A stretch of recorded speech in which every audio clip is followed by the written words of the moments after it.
Note नहीं है। हाँ जी। मेरे पास नोट नहीं आया आपके। सर मैंने अभी उसमें डाल दिए हैं ग्रुप में। आप वहाँ से बोल रहे हैं ना, आगरा से? जी जी जी। ग्रुप में मेरा नाम ऐड नहीं है शायद अभी। सॉरी सर, मैं 2 मिनट आपको पर्सनली भेज रहा हूँ। ठीक ठीक, थैंक यू।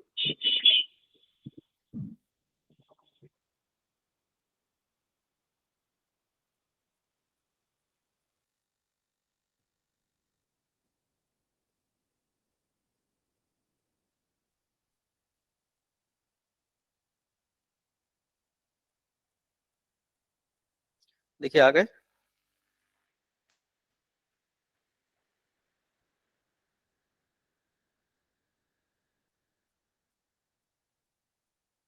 डॉक्टर साहब आ गए आपके पास?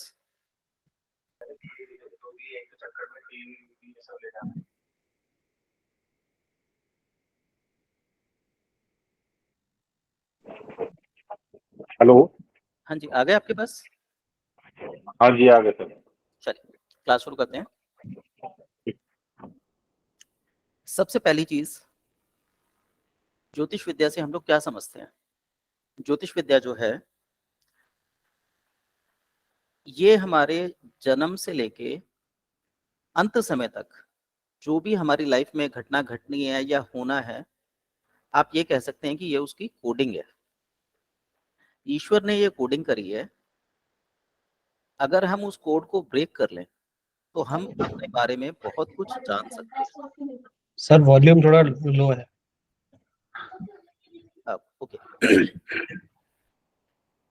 ईश्वर ने जो कोडिंग करी है, अगर हम उसे जान लें तो हम अपने भाग्य को एक सही दिशा दे सकते हैं और जीवन में जो भी हमारी समस्याएं परेशानी आने वाली है, काफी हद तक उनसे बच सकते हैं। देखिए, ज्योतिष का मतलब ये नहीं है कि आप ज्योतिष जानते हैं और आप किसी भी स्थिति से उबर जाएंगे। ये भी एक मेडिसिन की तरह है, दवा की तरह है। जिस तरह दवा आपको ठीक तो रखती है पर ठीक कर नहीं सकती, उसी तरीके से ज्योतिष आपको बता तो सकती है पर बदलाव नहीं ला सकती। हाँ, अगर आप अपने कर्मों में बदलाव लाते हैं तो आपको अधिकतम 40% तक का परिवर्तन देखने को अवश्य मिलता है। तो ज्योतिष को हम सूत्रों के माध्यम से समझने की कोशिश करते हैं। जो व्यक्ति जितनी अच्छी डिकोडिंग कर लेता है, वो उतना अच्छा ज्योतिषी कहलाता है। अब यहां पर एक बात आती है कि ज्योतिष में तो हजारों लाखें सूत्र हैं। Hello hello sir, class join शुरू हो चुकी है, आप ज्वाइन कर लीजिए।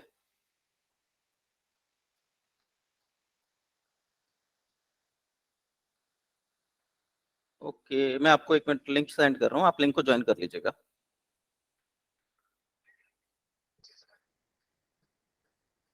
मैं लिंक भेज रहा हूँ, आप लिंक ज्वाइन कर लीजिएगा।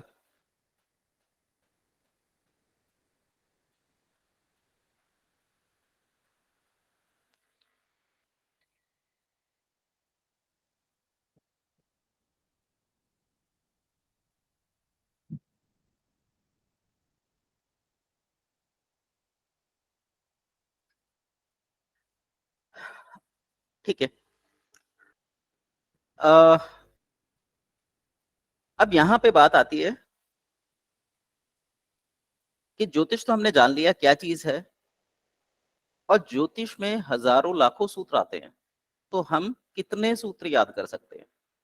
एक ही चीज के लिए अगर आप देखेंगे तो बहुत सारे सूत्रों का वर्णन मिलता है कि इसको इस तरीके से देखो, इस तरीके से देखो, ऐसे देखो। तो यहाँ पे मैंने प्रयास किया है कि उन सब चीजों को एक थ्योरी के माध्यम से समझाने की कोशिश की जाए। थ्योरी में क्या होता है कि सब चीजें पहले से फिक्स होती हैं साइंटिफिक वे में। आपने बस उसको इस्तेमाल करना होता है, उसके रूल्स को फॉलो करना होता है और उसमें रिजल्ट आने शुरू हो जाते हैं। तो यहाँ पे जो ये कोर्स हमने फाइनेंशियल एस्ट्रोलॉजी का शुरू किया है, वो इसी पे बेस्ड है। अगला जो सवाल उठता है वो है जन्म कुंडली क्या है। तो जिस समय एक व्यक्ति जन्म लेता है, उस समय जो आकाशीय स्थिति होती है, उस स्थिति का एक लिखित नक्शा, इसे हम जन्म कुंडली बोलते हैं।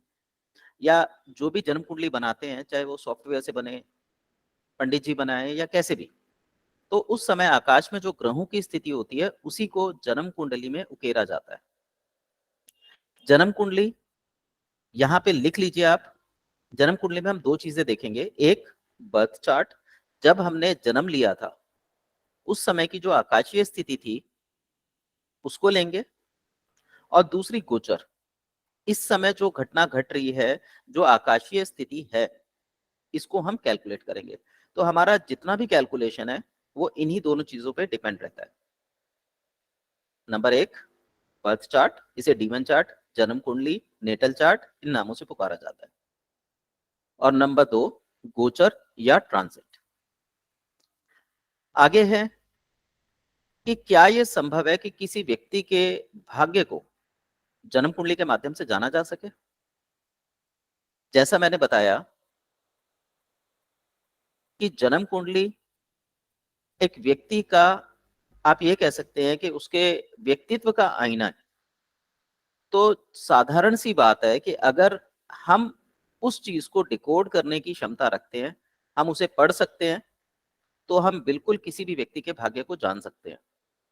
देखिए, भविष्य के बारे में कोई नहीं जानता कि भविष्य क्या होगा, कैसा होगा, परंतु हम आज और बीते हुए कल को आधार बनाकर भविष्य का एक अनुमान लगाते हैं। सेम स्थिति जन्म कुंडली में होती है। पर जैसा कि अभी थोड़ी देर पहले मैंने बताया कि जन्म कुंडली जीवन की शुरुआत से लेकर मरण तक सब कुछ बताती है। तो हमें केवल डिकोड करने के टेक्निक्स को ढूंढना होता है। यदि हम उसको ढूंढ लेते हैं तो हम बिल्कुल किसी के भाग्य को देख भी सकते हैं और काफी हद तक उसकी लाइफ में इजीनेस भी ला सकते हैं। जिस प्रकार का ग्रहों का प्रभाव हम पे पड़ेगा, हमारी जो लाइफ है उसी तरीके से होगी। जन्म कुंडली में 12 भाव गिने जाते हैं। 12 भाव हमारे 12 इमोशंस होते हैं। अब वो इमोशंस कैसे हैं? कुछ लोग उसको जीवन के पैटर्न से जोड़ते हैं कि पहला घर हमने जन्म लिया, दूसरा घर हम अपने घर में गए, वहां पे हम अपने कुटुंब से मिले, तीसरा घर हम स्कूल में गए, पढ़ने लिखने गए, हमारे कुटुंब से हमारे रिलेशन कैसे बने, छोटे भाई बहन हमारे बाद कैसे आए। चौथा घर माँ का घर देखते हैं, यहाँ से हम स्कूल की शिक्षा भी देखते हैं। पांचवें घर में हम कॉलेज की शिक्षा देखते हैं, कॉलेज जाके हमने क्या किया। इस तरीके से भी व्याख्या की जाती है, लेकिन मैं इनको भाव मानता हूँ। भाव का मतलब यह है कि आपके इंटरनल जो थॉट्स हैं, जो आपके कंट्रोल में नहीं है, आप देखेंगे तो वो हमेशा कुछ ना कुछ चलते रहते हैं। आप किसी भी उम्र में हो, भाव आपका कोई भी हो सकता है, बशर्ते आप उस चीज के बारे में जानते हो। तो भाव जो है वो हमारी एक स्थिति को बताते हैं कि हम किस तरीके के थॉट्स रखने वाले व्यक्ति हैं। तो कुंडली में जहां कहीं भी जो भी ग्रह बैठते हैं, वो ग्रह अपने जो कारक रखते हैं, कारक का मतलब है सिग्निफिकेशन, जो उनका नेचर होता है वही हमारा भी नेचर होगा। आप देखेंगे कि अगर मैं ये कहूं कि मैं कौन हूं या आप कौन हैं, तो अभी तक बचपन से जो हमने देखा, सीखा, सुना, समझा, मैं उसका एक मिला जुला रूप हूं।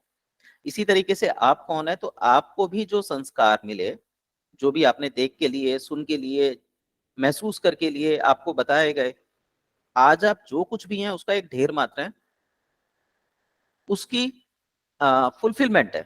अगर आप में से वो विचार, वो सब चीजें हटा दी जाए तो आपका या मेरे जीवन का कोई महत्व नहीं रह जाएगा, हमें पता भी नहीं होगा हम कौन है। तो मनुष्य में और जानवर में यही अंतर होता है कि जानवर को इस बात का ज्ञान नहीं होता कि वो कौन है, और मनुष्य को इस बात का ज्ञान होता है कि वो कौन है। जीवन दोनों ही जी रहे हैं। तो जन्म कुंडली के माध्यम से जब हम भावों को देखते हैं, उसमें जिस भी प्रकार के ग्रह बैठे होंगे वो हमारी भावनाओं को व्यक्त करते हैं। उदाहरण के रूप में जो हमारी ट्रायल क्लासेस होती हैं उसके अंदर जैसे हम लोग कुंडली ले लेते हैं, तो सिर्फ ग्रह जहां बैठा है उसी के आधार पर व्यक्ति की प्रिडिक्शन की जाती है। आप में से कुछ लोगों ने जो क्लासेस ली होंगी तो उसमें देखा होगा। अब आते हैं हम थोड़ा सा प्लैनेटरी पोजीशंस की तरफ। जब हम आकाश में जाते हैं तो आकाश में देखेंगे तो हमारी जो आकाश गंगा है, जो हमारा सोलर सिस्टम है, उसमें मूल रूप से जो तारा है वो सूर्य है। इसको स्थिर माना गया है लेकिन ये लगातार कंपित होता रहता है, हिलता रहता है, जिससे इसमें गति उत्पन्न होती रहती है, वाइब्रेशंस आती हैं और रोशनी, गर्मी इत्यादि हमें मिलती है। सूर्य के सबसे नजदीक ग्रह मरकरी है, जिसमें सबसे ज्यादा गर्मी होती है क्योंकि वो सूर्य के सबसे नजदीक है। इसके बाद मार्स आता है, मंगल ग्रह आता है, फिर पृथ्वी आती है, सॉरी वीनस आता है, वीनस के बाद फिर पृथ्वी आती है, पृथ्वी के बाद फिर मार्स ग्रह आता है, और मार्स के बाद जुपिटर, सैटर्न। उसके बाद 3 ग्रह और आते हैं, लेकिन हम उसको जन्म कुंडली में नहीं लेते। हालांकि आप जब कुंडली देखेंगे तो उस कुंडली के अंदर तीनों ग्रहों का इंडिकेशंस दिया होता है, प्लूटो के रूप में, यूरेनस के रूप में, नेपच्यून के रूप में। तो इन 3 ग्रहों को हम जन्म कुंडली में आधार नहीं मानते, और जितने भी वैदिक ग्रंथ हैं उनमें इनका वर्णन नहीं है, इसलिए हम इनको काउंट नहीं करेंगे। अब यहाँ पर थोड़ा सा आप लिख लीजिए, इनका अपना एक बिहेवियर पैटर्न भी है जो हम कुंडली के अंदर काउंट करते हैं। जैसे सूर्य आत्मा को दर्शाएगा,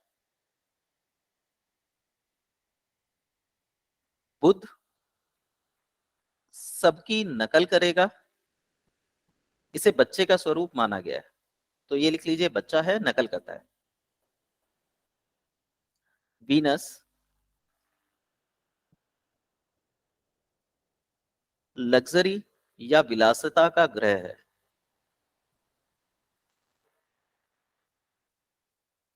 उसके बाद मंगल लड़ाई झगड़े का, शक्ति का, उत्तेजना का ग्रह है।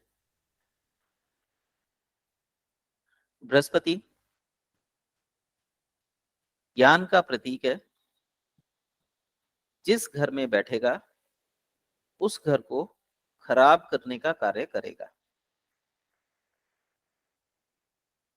जहां देखेगा उनको शुभ फल देगा। शनि धीमी गति का, कर्मों का ग्रह माना गया है। तो ये ग्रह आपके जिस भाव में बैठते हैं अपने व्यवहार के अनुरूप आपको फल देते हैं। अब यहाँ पर जो पृथ्वी है वो हमने इसलिए नहीं ली क्योंकि पृथ्वी पर हम खुद रहते हैं, तो हम ये मानते हैं कि पृथ्वी स्थिर है और सूर्य हमारे चारों ओर चक्कर काट रहा है। ऐसा मानकर ज्योतिष के सिद्धांतों को समझना आसान रहता है। यहाँ पे पूरा का पूरा मैंने गैलेक्सी का सिस्टम लिया है, जिसके अंदर जो तारों के समूह होते हैं वो भी लिए हैं। यहाँ आप देख सकते हैं, ये पृथ्वी है। जब पृथ्वी सूर्य के ऑपोजिट डायरेक्शन में हो और वहां से सामने की ओर देखने पर जो तारा समूह नजर आए, तो ये माना जाता है कि ये तारा समूह इस समय उदय हो रहा है। उसका जो भी उदय काल रहेगा वो आपके लग्न में, आपकी जन्म कुंडली के पहले घर में लिखा जाएगा। इसके जो अंश होते हैं वो 30 बताए गए हैं। उसको लेने का तरीका है 15 डिग्री आगे का और 15 डिग्री पीछे का। इस तरीके से अंशों को काउंट किया जाता है और ग्रह जिस पोजीशन में होता है वो अंश लिख दिए जाते हैं। जैसे आपने देखा होगा कि जन्म कुंडली में ये देखिए, मैं खोल के भी दिखाता हूँ।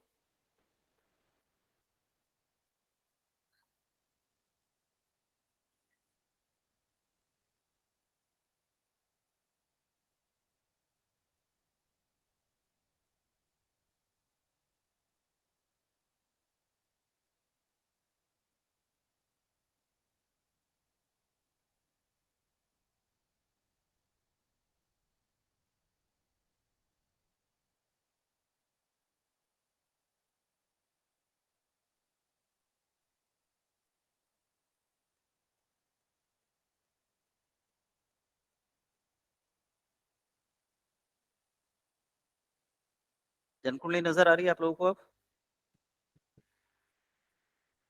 जी।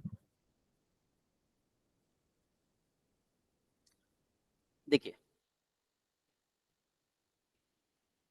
इसको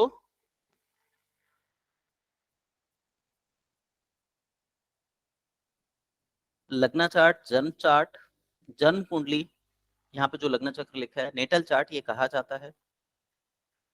इसमें जो ये फर्स्ट हाउस है इसको पहला घर बोला जाता है। पहला घर असेंडेंट भी कहते हैं, लग्न भी बोलते हैं। जो भी ग्रह इस घर में बैठेगा वो डायरेक्टली आपको, आपकी आदतों को, आपकी भावनाओं को कंट्रोल करेगा, तो इसको हम स्वयं का घर बोलते हैं। अब इस घर में कितने अंशों पर लग्न की स्थिति है जो मैं अभी बता रहा था, वो हम देखें तो ये देखिए चार्ट में ये लिखा हुआ है। सर वॉइस बहुत कम हो गई आपकी, सुनाई बिल्कुल नहीं दे रहा। वॉइस कम आ रही है? सर यहाँ तो ठीक है। सडनली बहुत कम हो गई है। सभी लोगों को वॉइस कम आ रही है? नो जी सर सर, ठीक है। जी सर कम आ रही है। सही तो आ रही है सर। नेटवर्क इशू होगा उसकी साइट पर, यहाँ परफेक्ट है। देखिए अगर मेरी तरफ से नेटवर्क इशू होता तो सबको कम आती है। आप लोग एक बार दोबारा रिज्वाइन कर लीजिए, जिनको आवाज कम आ रही है तो हो सकता है रिजॉइन कर रहे हो सर, एक सेकंड फिर रुकना सर, रिजॉइन कर रही हूँ। हाँ जी कपिल का कहाँ के माइक कहाँ ऑन के कीजिए आपके? जी। हाँ सर सब हाँ जी सर। इसीलिए भी डिस्टरबेंस होती है। हाँ एक मिनट, कुछ लोग जिनको आवाज कम आ रही है एक बार दोबारा से ज्वाइन कर लीजिए, हो सकता है उससे आवाज आ जाए आपको। नेटवर्क इशू हो जाते हैं कई बार, आवाज नहीं आ पाती। अब ठीक है सर, ओके।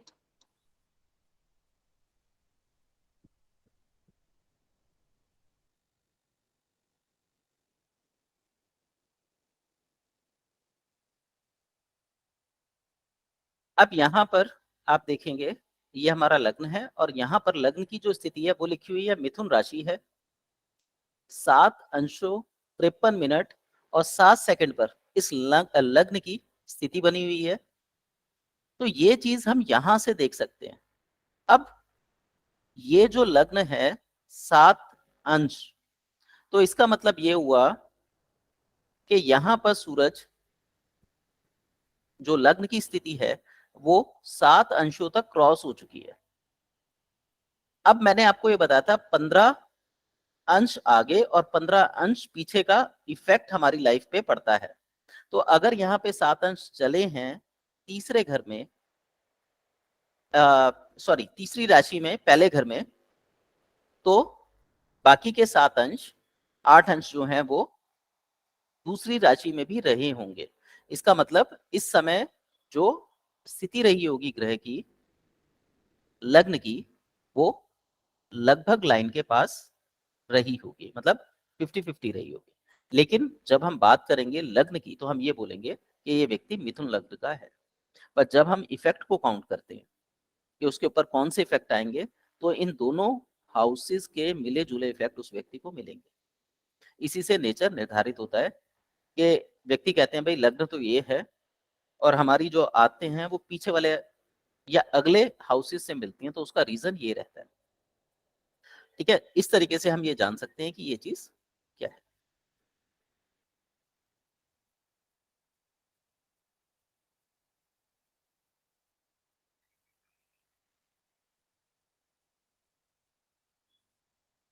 आगे चलते हैं।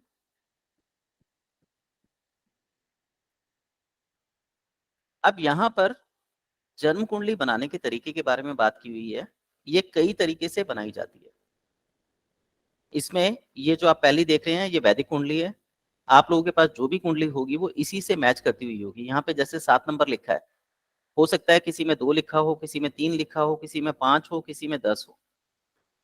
ये हाउसेस हमारे फिक्स रहते हैं, लेकिन जो राशियां हैं वो घूमती रहती हैं, रोटेट होती हैं। तो जिस लग्न में हम लोग जन्म लेते हैं वो लग्न के रूप में राशि यहाँ लिखी जाती है। इसके बाद दूसरी लाल किताब की कुंडली है। इसमें हाउसेस और राशियां दोनों फिक्स होते हैं। हाउसेस याद रखिए, जन्म कुंडली कोई भी हो, हाउसेस हमेशा फिक्स रहते हैं। लेकिन जो ये राशियां होती हैं बदलती रहती हैं, लेकिन लाल किताब की कुंडली में राशियां फिक्स रहती हैं, ये कभी नहीं बदलती। जहां पर वैदिक कुंडली में आपके ग्रह लिखे होंगे, लाल किताब में भी उसी भाव में ग्रह लिखे जाते हैं। इसी तरीके से साउथ की कुंडली है, हाउसेस इसमें फिक्स रहते हैं, आप देख सकते हैं 1 2 3 करके लिखे हैं, और जो ग्रह हैं ये अपनी स्थितियां बदलते रहते हैं। असेंडेंट अपनी स्थिति बदल सकता है, तो ऐसी कुंडली में आपको ये 2 मार्के दिख रहे हैं, लाइंस दिख रही हैं, इस तरीके से इनको मार्क किया जाता है ताकि पता रहे कि ये असेंडेंट है। ये बंगाल की कुंडली है। तो इस तरीके से हमने 3-4 कुंडलियां देखी हैं जो इस तरीके से बनाई जाती हैं। हमारा जो मेन रहेगा वो वैदिक कुंडली का रहेगा। आप देखेंगे जिस प्रकार आप हवाई जहाज में यात्रा करते हैं या किसी वाहन में यात्रा करते हैं, उसे कई टुकड़ों में बांटा हुआ होता है। अगर उसमें से कोई भी एक टुकड़ा गायब हो जाए तो उसमें यात्रा करना बहुत मुश्किल हो जाएगा, या हमारा जो डेस्टिनेशन है जहां हमें पहुंचना है हम नहीं पहुंच पाएंगे। इसी तरीके से अगर हम जन्म कुंडली का ढंग से अध्ययन नहीं करते, अगर हम ढंग से जन्म कुंडली की बेसिक्स को नहीं जानते, तो हमारे लिए कैलकुलेशंस निकालना मुश्किल होता है। पर क्योंकि ये सारा जो मैंने बनाया है ये एक थ्योरम पे बेस्ड है, इसलिए आपको इसकी इतनी ज्यादा आवश्यकता नहीं होगी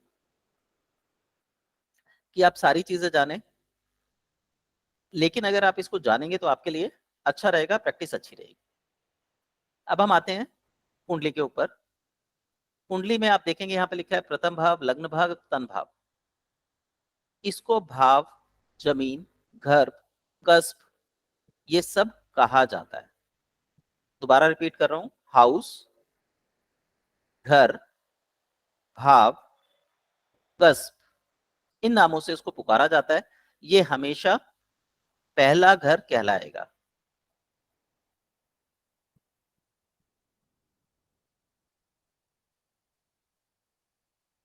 ठीक है, इसके बाद ऊपर की ओर ये दूसरा घर कहलाएगा, तीसरा घर कहलाएगा, चौथा घर कहलाएगा, पांचवा, छठा, सातवां।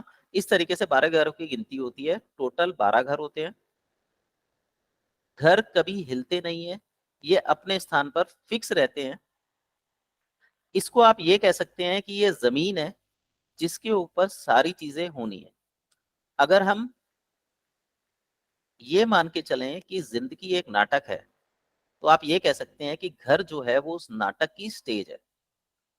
तो जैसी स्टेज होगी वैसे ही आपको फल देगी। अगर स्टेज अच्छी है फल अच्छे मिलेंगे, स्टेज खराब है फल खराब होंगे। अब इसके अंदर हम यहां पर इनको कुछ सिग्निफिकेशंस, या हम ये कह सकते हैं कि इनके अपने कुछ गुण होते हैं। जैसे पहले घर के गुण हैं स्वास्थ्य, शरीर और मैं। तो ये मेरे स्वास्थ्य के बारे में, मेरे शरीर के बारे में बताता है। दूसरा घर पैसे के बारे में बताता है, बचत के बारे में बताता है, स्पीच या वाणी के बारे में बताता है, और हमारी फैमिली जिसमें हमारे जो भी रिलेशंस होते हैं, जो खास ब्लड के रिलेशंस हैं वो काउंट किए जाते हैं। इसमें हमारे ब्रदर, सिस्टर, चाचा, ताऊ, मामा, सभी लोग जो मैटरनल और फादर की तरफ से काउंट किए जाते हैं वो सारे काउंट होते हैं, जिसको हम एक शब्द में कुटुंब बोल सकते हैं। हमारे सारे रिलेटिव्स वो ब्लड के भी हो सकते हैं और मदर ब्लड के भी हो सकते हैं। यहां पर यह ध्यान रखना है कि इन्हीं रिलेशंस को बाद में अलग अलग घरों में डिस्ट्रीब्यूट किया गया है, पर जब हम एक कॉमन रिलेशंस की बात करेंगे तो हम सेकंड हाउस को काउंट करते हैं। तो हमारी लाइफ में सेकंड हाउस जो है बहुत इंपॉर्टेंट होता है, और फाइनेंस के क्षेत्र में सबसे ज्यादा इंपॉर्टेंट होता है। अगर हमारा सेकंड हाउस अच्छा नहीं है तो हमारी फाइनेंशियल स्थिति बाकी हाउसेस कैसे भी हों बहुत ज्यादा अच्छी नहीं रहती। उसके बाद थर्ड हाउस पे आते हैं। ये हमारे एफर्ट्स का, हमारी कम्युनिकेशन का, हमारे छोटे भाई बहनों का हाउस कहलाता है। अब सर ये एक बात पूछ सकती हूँ या बाद में पूछूं? मैं एक बार इसको फिनिश कर दूं, आप लिख लीजिए फिर उसके बाद पूछ लीजिएगा। जी। इसमें हम शॉर्ट ट्रेवल्स भी देखते हैं। ऐसे ही फोर्थ हाउस में आते हैं, ये हमारे सुख का घर होता है। हमें जीवन में जो भी सुख मिलना है, जहां से भी सुख मिलना है, वो इस हाउस के थ्रू देखा जाता है। तो एक व्यक्ति के लिए माँ का सुख सबसे बड़ा है, तो सबसे पहले इस हाउस को माँ से देखते हैं।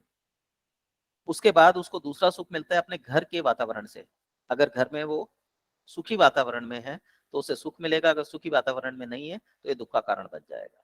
फिर उसको सुख मिलता है अपनी गाड़ी हो, बंगला हो, मकान हो, पैसा हो, सॉरी पैसा नहीं, ज्वेलरी हो, ये चीजों से। तो इस घर से हम ये सारी चीजें देखते हैं। फिर फिफ्थ हाउस आता है। फिफ्थ हाउस में हमारी पसंद नापसंद देखी जाती है। फिफ्थ हाउस में हम अपने बच्चों को देखते हैं। फिफ्थ हाउस से हम अपनी बुद्धि, विद्या या एजुकेशन जो हम लेते हैं उसको देखते हैं। एक चीज का ध्यान रखिएगा, एजुकेशन और नॉलेज दोनों में डिफरेंस होता है। एजुकेशन जो हम एक पैटर्न से सीखते हैं, जैसे हम स्कूल गए, कॉलेज गए, ये एजुकेशन के पैटर्न्स हैं। और जो नॉलेज होती है, जब हम कोई चीज देखते हैं, सुनते हैं, सीखते हैं, समझते हैं, तो हमारा मन उन चीजों को कैलकुलेट करके एक नई चीज निकालता है, उसको हम नॉलेज बोलते हैं, ज्ञान बोलते हैं। तो ये अनुभव पे आधारित होता है।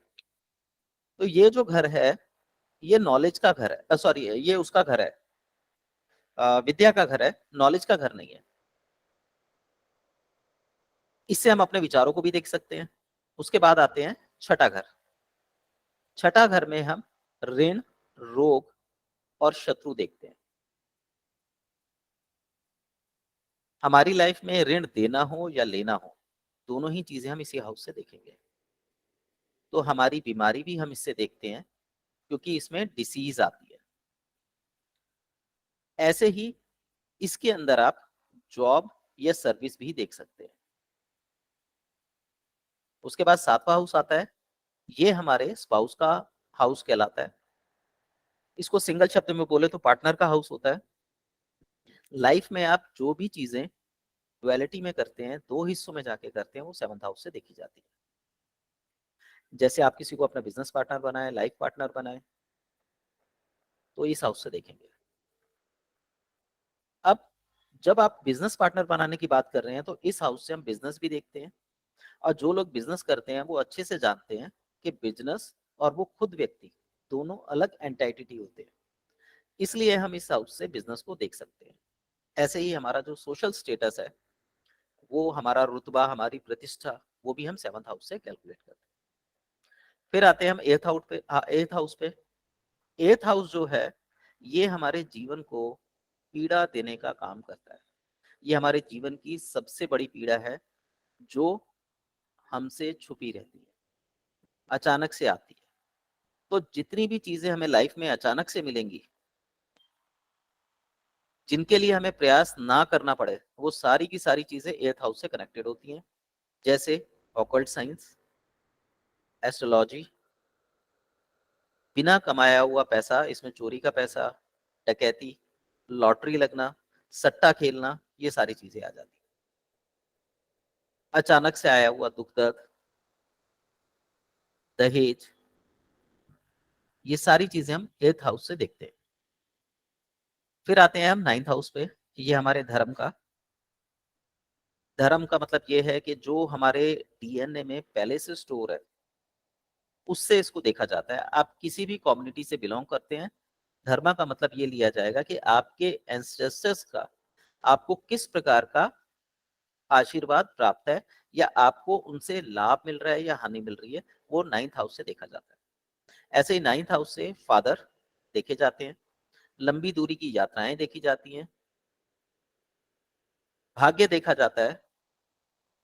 ये सारी चीजें हम नौवे हाउस से देखते हैं। और सबसे इंपॉर्टेंट यहाँ पे, जैसा मैंने अभी बताया था, कि विद्या और नॉलेज दोनों अलग अलग है, स्टडी और नॉलेज अलग अलग है। तो यहाँ से हायर स्टडीज देखी जा सकती है, और ये घर नॉलेज का घर भी होता है कि आपकी नॉलेज कैसी रहेगी। इसके बाद टेंथ हाउस पे आते हैं। टेंथ हाउस हार्डकोर वर्किंग का है, आपके कर्म का है, आपके ऑफिस या फैक्ट्री इन्वायरमेंट का है, आपके प्रोफेशन का है, जैसे डॉक्टर हो गए, वकील हो गए, एडवोकेट हो गए, इसका है। आपको नेम फेम कब, कहाँ, कैसे, कितना मिलेगा, इस चीज का हाउस है। फिर आते हैं 11th हाउस पे। ये हाउस फुलफिलमेंट ऑफ डिजायर का है, आपकी इच्छा पूर्ति का घर है, इससे आप अपना सोशल सर्कल देख सकते हैं, अपने बड़े भाई बहन देख सकते हैं। लास्ट में आता है 12th हाउस। ये एक्सपेंसेस का, लॉसेस का घर होता है, तो इससे हम मोक्ष भी देखते हैं। अब अगर हम अपने घर को छोड़ के कहीं बाहर जाते हैं तो वो भी हमारा लॉस है, इसलिए फॉरेन लैंड को भी 12th हाउस से देखा जाता है। तो ये 12 हाउसेस के सिग्निफिकेशंस थे, इन्हीं को ध्यान में रखते हुए हमें प्रिडिक्शन करनी होती है।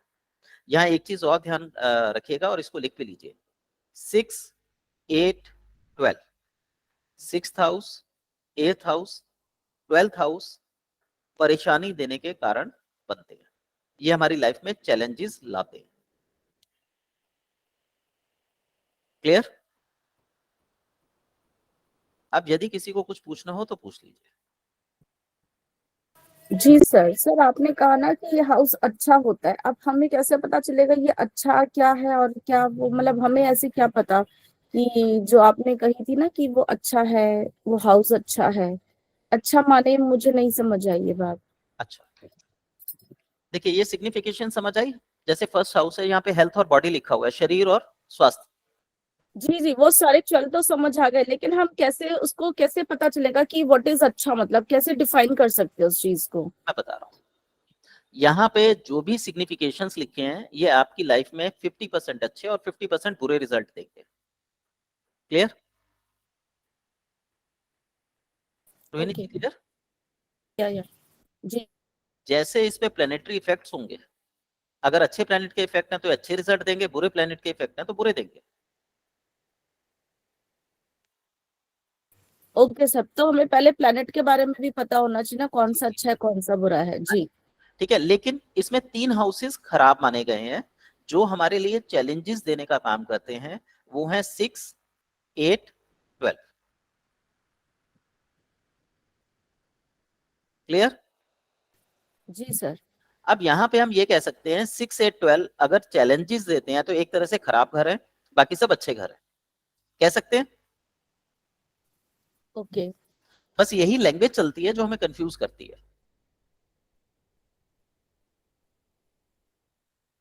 ठीक है? Okay sir. हाँ, किसी और को कुछ कहना पूछना है? सर जैसे आपने स्टार्टिंग में भी बोला था कि जो ये D1 नेटल चार्ट हो गया, जब बना ये वाला, तो अब करंट पोजीशन के लिए कोई और चार्ट देखना होता है कि अभी कौन सा ग्रह कहाँ है? जी, उसको गोचर या ट्रांजिट चार्ट बोलते हैं। अच्छा ठीक है सर, थैंक क्या यू। उस पर भी हम आएंगे। Okay okay. और कुछ, और किसी को कुछ पूछना है? अगर आपके मन में डाउट हो तो साथ साथ पूछते रहिएगा, ताकि आपको ये जब हम एंड करें तो सब कुछ समझ आ जाए कि ये चीज कैसे काम कर रही है। चलिए आगे चलते हैं।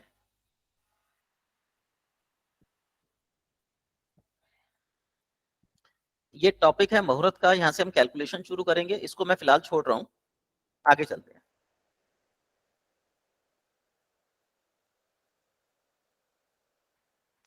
अब सबसे पहले आता है nature of planet.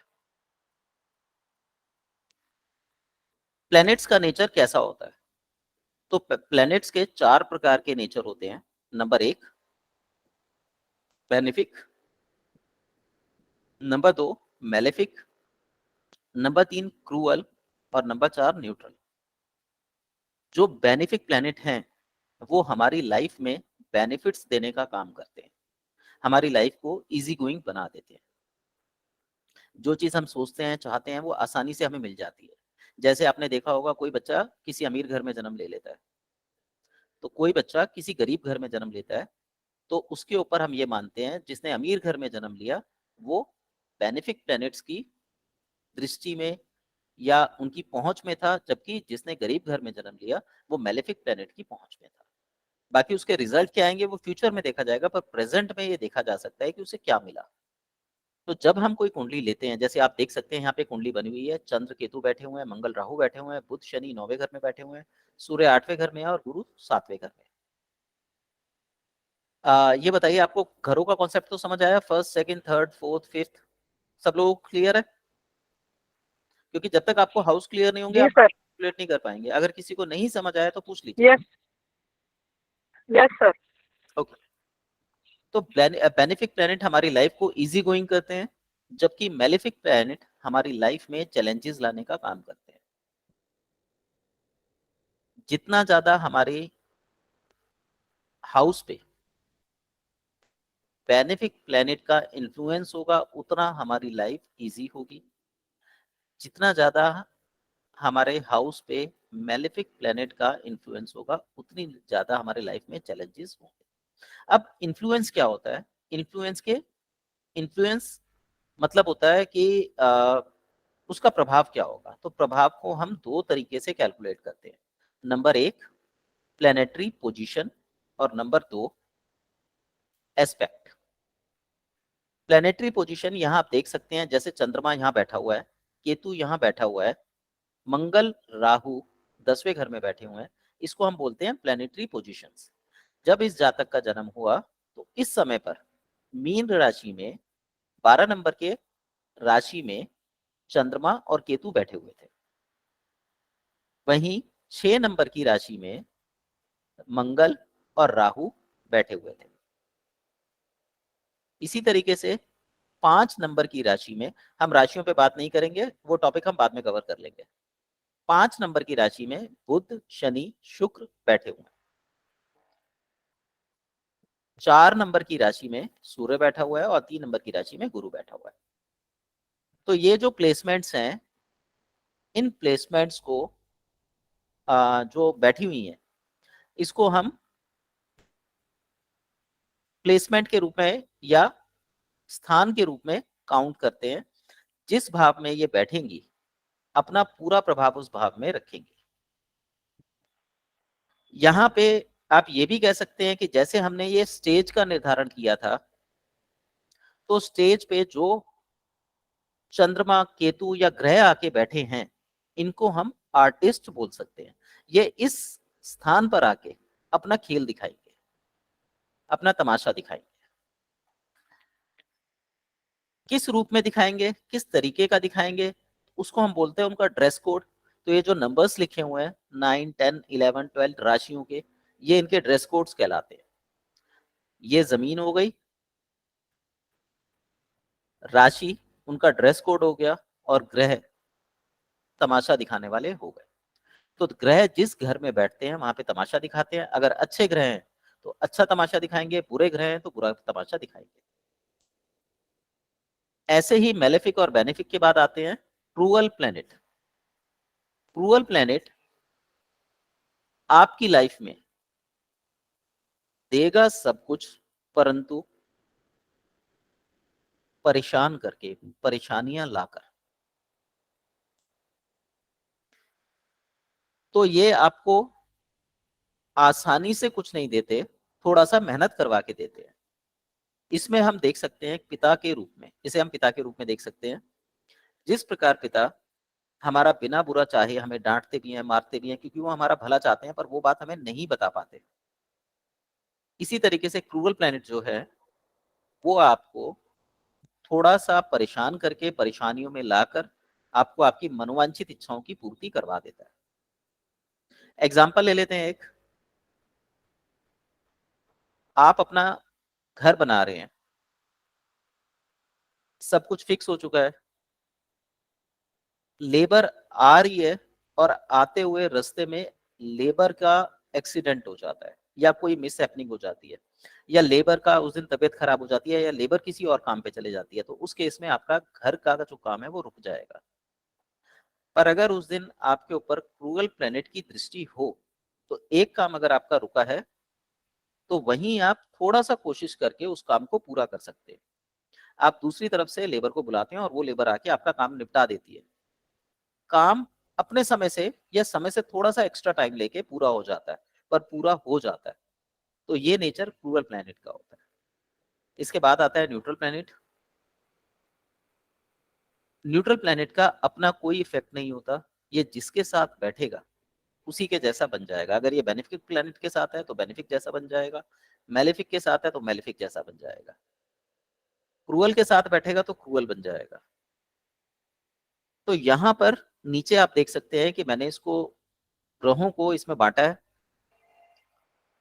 Benefic planet में जुपिटर और वीनस आते हैं, ये प्योर बेनिफिक प्लेनेट है।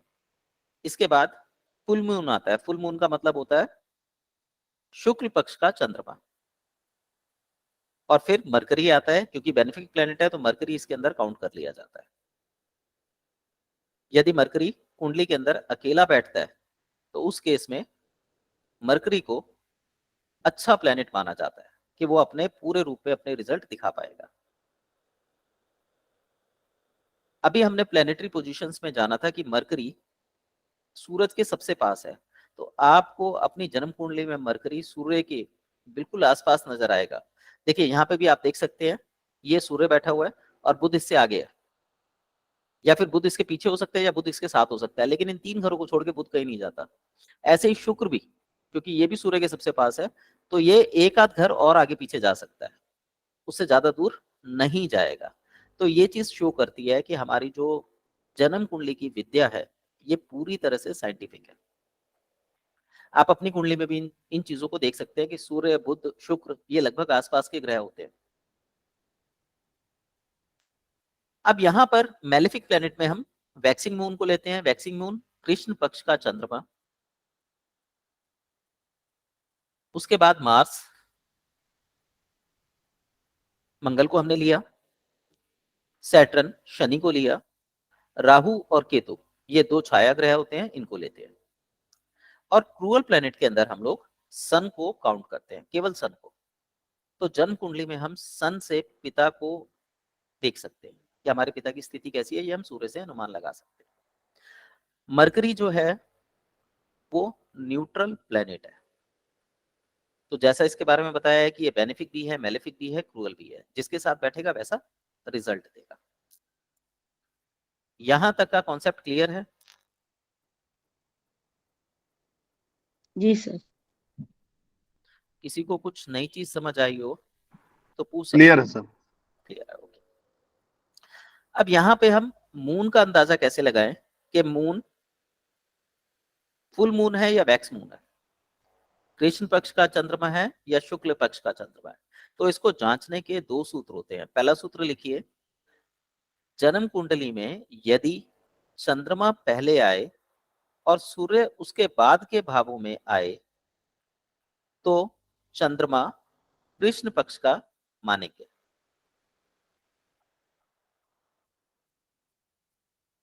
सो प्लीज रिपीट कर दीजिए। देखिए यहाँ पे सिचुएशन देख रहे हैं हम चंद्रमा की, हाँ जी सर। और सूर्य यहाँ बैठा हुआ है।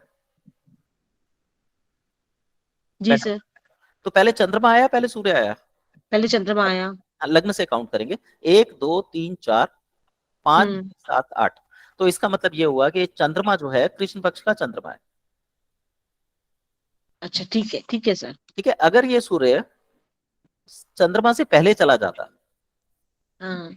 तो हम ये बोलते कि सूर्य क्योंकि पहले है इसलिए ये चंद्रमा शुक्ल पक्ष का चंद्रमा। क्या सर, आपकी आवाज बीच में ब्रेक हो दोबारा गई सर। देखिए, चंद्रमा पहले आए सूर्य बाद में आए तो ये कृष्ण पक्ष का चंद्रमा कहलाएगा। यदि सूर्य पहले आए चंद्रमा बाद में आए तो ये शुक्ल पक्ष का चंद्रमा कहलाएगा। क्लियर? सर एक बात जी सर। एक एक करके जी। सर इसमें जैसे आप कह रहे हैं शुक्ल और कृष्ण पक्ष, ये हमारे मतलब बॉर्न होने पे भी माना जाएगा कि हम कृष्ण पक्ष में पैदा हुए या शुक्ल पक्ष में? बिल्कुल, ये आपके बॉर्न होने की सिचुएशन ही है कि आप कृष्ण पक्ष में पैदा हुए थे या शुक्ल पक्ष में पैदा हुए थे। सिर्फ इस प्लेसमेंट से आप काउंट कर सकते हैं। अच्छा ठीक है, जब मतलब शुक्ल पक्ष में पैदा होंगे तो सूरज पहले ही आएगा, और अगर कृष्ण में हुए तो चांद पहले आएगा। जी, लेकिन एक ये 2 रूल है। अभी मैंने पहला रूल बताया, दूसरा रूल बता रहा हूं। ये रूल क्लियर है आपका? बताइए ताकि मैं अगले रूल को लूं, अगर किसी को नहीं समझ में। जी सर ओके। क्लियर है।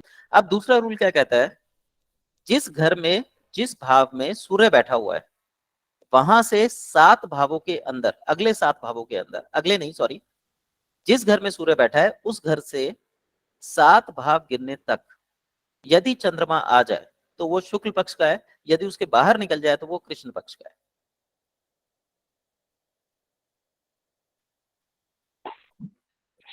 जी सर।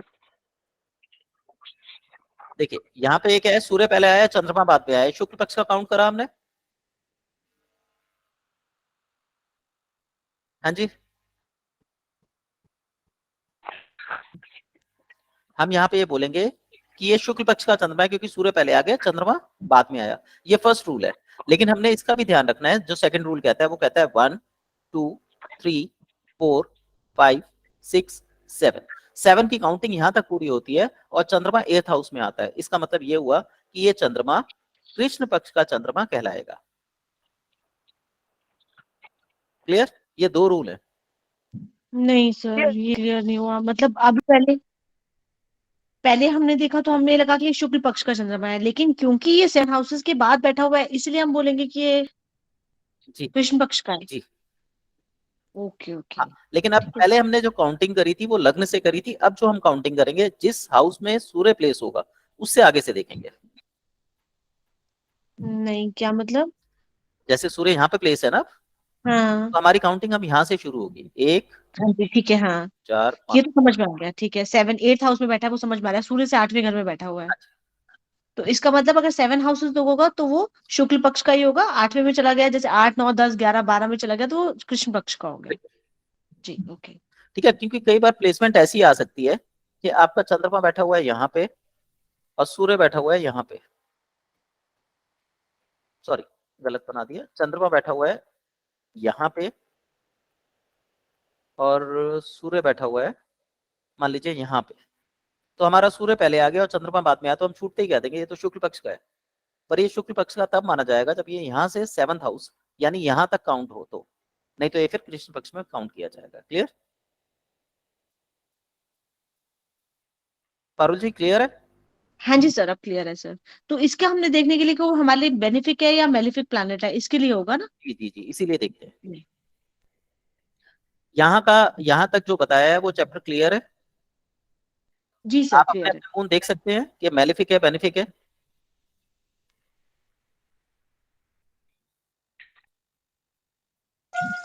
सर यदि साथ में हो तो? यदि साथ में हो तो ऐसी कंडीशन में आप ये मानेंगे कि चंद्रमा पीड़ित है।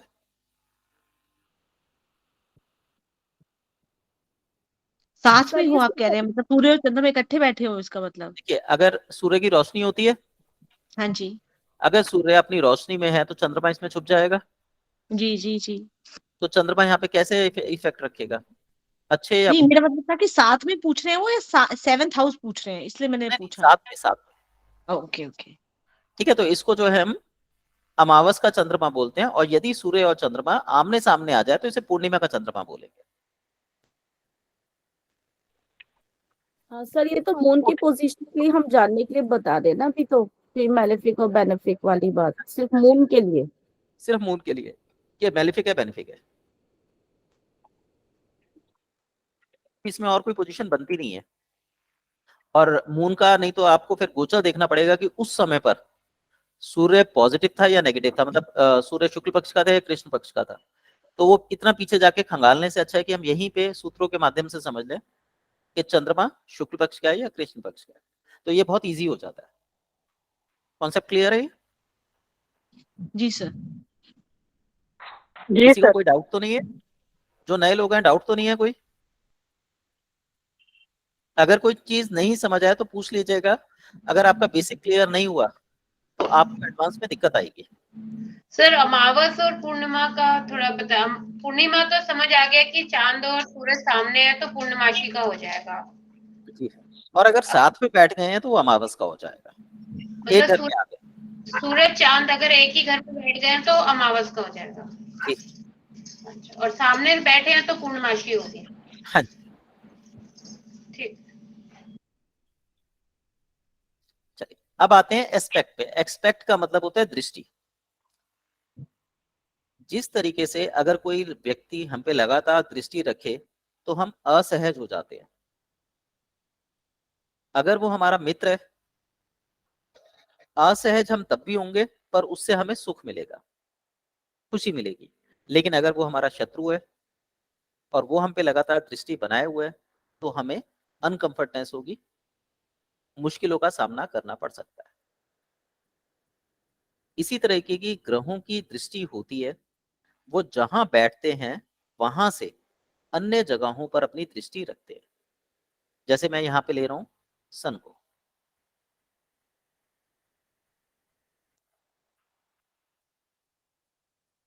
सन जहां पर भी बैठेगा, सन मून दोनों में से कोई भी हो, चाहे शुक्ल पक्ष का हो चाहे कृष्ण पक्ष का हो, मरकरी हो वीनस हो, ये 7th एस्पेक्ट रखते हैं, यानी जहां बैठते हैं वहां से 7th हाउस को देखेंगे। तो सन जैसे यहाँ पे बैठा हुआ है तो 1 2 3 4 5 6 7 अपने सामने के हाउस को देखेगा। अब मान लीजिए सन बैठा हुआ है 6th हाउस में, तो आपको क्या लगता है सन कौन से हाउस पर एस्पेक्ट करेगा?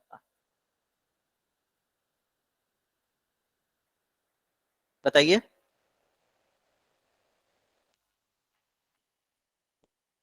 स्पाउस के लिए, रिलेशनशिप के लिए। रिलेशन के लिए नहीं देख रहे, हम इसकी दृष्टि देख रहे हैं कि वो कहां पे देख रहा है, किसको देख रहा है सूर्य, कौन से घर को देख 12वें भाव को। Very good. सूर्य इस समय 12वें भाव को देख रहा है। 1 2 3 4 5 6 7। यहां देखिए क्या लिखा है, प्लेनेट और aspect, sun moon Mercury Venus 7th aspect रखते हैं। ठीक है पारुल जी? नहीं सर, मुझे समझ नहीं आया। देखिए सर मुझे भी नहीं आपका समझ कोई आया। पड़ोसी है, रोहिणी जी, पारुल जी, आपका कोई पड़ोसी है और आपको लगातार घूरता रहे, आपको कैसा लगेगा? नहीं सर, वो तो समझ में आ गया, बुरा लगेगा, वो ठीक है, लेकिन आपने कैलकुलेट कैसे किया वो वाला अभी मुझे नहीं समझ में आया। सन जहां बैठेगा, हमने हाँ। सन का एक्सपेक्ट देखना है ना। अच्छा, जैसे अब यहाँ पे, अच्छा पहले आपने ऊपर 9 में लिखा हुआ था ना। जी जी जी। अच्छा, अभी चेंज हो गया, सेकंड में आ गया, तो 1 2 एस्पेक्ट चेंज हो 3 जाएगा। 4 5 6, यानी कि अब जहाँ 8 लिखा है वहां आ गया, तो वो 12th हाउस हो गया। जी, तो तो अच्छा, 12th वो हाउस 12th को देख रहा देखेगा। है। ठीक है, ओके ओके, ठीक है ठीक है ठीक है। चलिए। रोहिणी जी आप बताइए, 3rd हाउस में सन बैठा है, कौन से हाउस को देखेगा? सर नहीं, मुझे क्लियर नहीं हुआ एक्चुअली ना, मुझे नहीं समझ आया। देखिए सन 7th एस्पेक्ट, 7वीं दृष्टि रखता है, जो बिल्कुल सामने की होती है। ठीक है, जी हम ये कह जी। सकते हैं कि सन 7th दृष्टि रखता है। तो सन देखेगा कैसे, इसको हम गिनेंगे 1 2 3 4 5 6 देन 7। तो हम ये कहेंगे कि सन 9th हाउस को देख रहा है। ओके ओके, ठीक है ठीक है, अच्छा ठीक चलिए, है। ओके। आप ये बताइए सन किस हाउस को देख रहा है? 5। काउंट करके बताइए, ऐसे नहीं, अंदाजे से नहीं। 7th हाउस को। नहीं, गलत। 1 वेरी गुड, 6 हाउस 7। यहां तक देख रहे हैं ना, 7 यहाँ आ रहा है। देखिए 1 अच्छा ओके। 3 4। अच्छा, जहाँ बैठा है वो, दैट 1 1 2 3 5 6 7, ठीक है। जहाँ पे 2 6th हाउस। लिखा हुआ है, जो जहाँ पर अभी 2 हाँ, जहाँ लिखा है पे ना सर, वो। इसको आपने हाउस के रूप में गिनना है, 1 2 3 4 5 6 हाउस को देख रहा है। ओके अगर ये ठीक है। पूछे कौन सी राशि को देख रहा है, अभी हम राशि नहीं लेंगे, लेकिन अगर कोई पूछता है कौन सी राशि को देख रहा है, तो ये 2 नंबर की राशि को देख रहा है। ठीक है सर। ठीक है सर। सर अब अभी हाउस हाउस भी याद करने में टाइम लगेगा ना एक्चुअली, इसलिए। नहीं, अभी मैंने आपका हाउस नहीं कराया, अभी तो सिर्फ नंबरिंग कराई है कि हर हाउस, ये जो हाउस होते हैं एंटी क्लॉकवाइज होते हैं, ये 1 2 3 4 5 6 7 8 9 10 11 12 12 हाउसेज हैं। प्लेनेट जहां बैठेगा वहां से 7th एस्पेक्ट रखेगा। सारे प्लेनेट 7th एस्पेक्ट रखते हैं।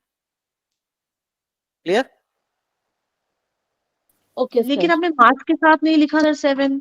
यहाँ लिखा हुआ है, मार्स, मार्स के साथ 4 8 12 लिखा हुआ, 7 भी है। 7 भी है इसमें, 8 नहीं होगा, ये 7 है, गलत लिख दिया ये, 4 7 12, और ये 12 नहीं होगा, ये 8 होगा, ये प्रिंटिंग मिस्टेक है। देखिए यहाँ पे हर घर में आप देखिए, हर ग्रह को आप देखेंगे 7th एस्पेक्ट रखा हुआ है, लेकिन कुछ ग्रहों के स्पेशल इफेक्ट होते हैं या स्पेशल एस्पेक्ट होते हैं। जैसे जुपिटर राहु और केतु 5th और 9th एस्पेक्ट रखेंगे। सैटर्न 3rd और 10th एस्पेक्ट रखेगा। मार्स 4th और 8th एस्पेक्ट रखेगा। 7th सबका है, बट ये स्पेशल है। क्लियर? जी सर, क्लियर। चलिए अब हम देखते हैं, सैटर्न को ले लेते हैं। मान लीजिए सैटर्न यहां बैठा हुआ है। सैटर्न कौन कौन से घरों को देखेगा? यहां देखिए 3, 7 और 10 को देखेगा। क्लियर है? जी सर। हाँ, तो हम पहले देखेंगे 1, 2, 3। कौन सा उसको देखेगा? सेकंड हाउस को। सेकंड हाउस को। देन वो देखेगा 7th हाउस को। तो 1, 2, 3, 4, 5, 6, 7। कौन से हाउस को देख रहा है? 6th house. 6 हाउस को। ठीक, अब हम देखेंगे 10th को। 8, 9, 10। कौन से हाउस को देख रहा है? 9th हाउस को। जी, कॉन्सेप्ट क्लियर हो गया आप दोनों को? जी सर। जी सर। कोई और है जिसको ये कॉन्सेप्ट क्लियर नहीं हुआ है? क्योंकि अगर ये चीज क्लियर नहीं होगी तो फाइनेंशियल एस्ट्रोलॉजी आपको नहीं समझ आएगी। आप लोगों में अभी बहुत से लोग नए हैं, बिल्कुल बेसिक हैं। अगर नहीं समझ आया तो आप पूछ सकते हैं। सर प्लीज रिपीट कर दीजिए। और किसी को समझ आया? और किसी को समझना है?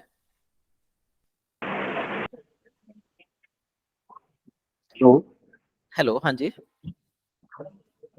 भाई इसमें अभी मेरे समझ नहीं आ रहा है इसमें।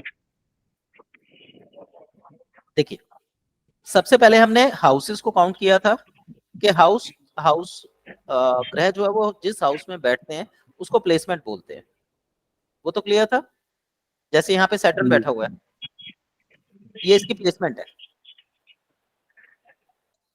ठीक है। जी। अब सैटर्न एस्पेक्ट या दृष्टि रखता है, वो किन किन हाउस को देखेगा? तो देखिए सैटर्न के आगे 3, 7, 10 लिखा हुआ है। जी। यानी सैटर्न तीसरे घर को, 7वें घर को और 10वें घर को देखेगा। तो हमने काउंट करना है सैटर्न से। 1, 2, 3। कौन से हाउस को देख रहे हैं ये? यहां से हम गिनेंगे लग्न से 1, 2।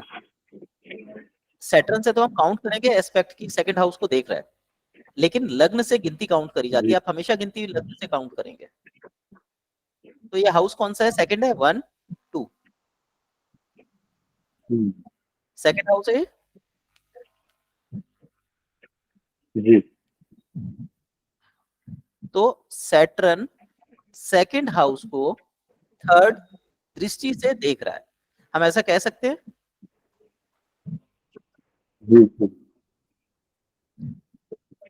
ठीक, अब उसके बाद सैटर्न की 7th दृष्टि है, तो हम सैटर्न से 7 तक काउंट करेंगे, पर काउंटिंग सैटर्न से करेंगे क्योंकि हम सैटर्न की दृष्टि देख रहे हैं। तो 1, 2, 3, 4, 5, 6, सॉरी 1, 2, 3, 4, 5, 6, 7 इस घर पे दृष्टि डाल रहा है। क्लियर? जी।